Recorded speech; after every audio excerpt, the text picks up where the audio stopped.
ዋጋህን ማወቅ ከፈለክ የምትሄድበትን ቦታ እወቀው። አንድ ልጅ አባቱን አባቴ የሰውነት ልኬ ዋጋዬ ስንት ነው ብሎ ይጠይቀዋል።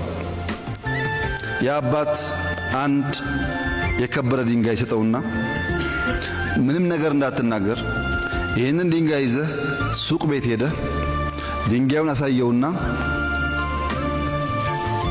ስንት ነው ሲልህ ሁለት ጣት አሳይ ይለዋል። ያን ድንጋይ ይዞ ሱቅ ቤት ሄዶ ዋጋው ስንት ነው ሲለው ሁለት ጣት ሲያሳይ 2 ብር ነው አለው። መልስ ሳይናገር ድንጋዩን ይዞ መጣ። ለአባቱ ነገረው። አልተናገርኩም፣ 2 ጣት አሳየሁት 2 ብር አለኝ አለ። በል ይሄንኑ ድንጋይ ይዘህ ወርቅ ቤት ሂድና እንደ ቀድሙ ሳትናገር አስቀምጥላቸው። ስንት ነው ካሉ 2 ጣት አሳያቸው። ወርቅ ቤት ሄደ፣ አስቀመጠው። አገላብጦ አዩት። 2 ጣት አሳየ፣ አልተናገረም። 2000 ብር ነው አለው። ተገርሞ 2 ብርና 2000 ብር መካከል ዲፍረንስ ስላለ ለአባቱ መጥቶ ነገረ።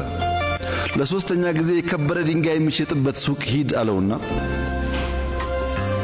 ይህንኑ ድንጋይ ሳትናገር አሳያለሁ። ሰውየው አገላብጦ አይቶ ኬት አገኘው ድንቅ ነው ብሎ እንዲህ ሲለው 200,000 ብር ነው ወይ አለው።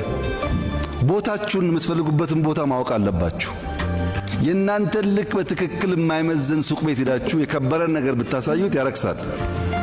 ዋጋችሁን በትክክል ማወቅ አለባችሁ።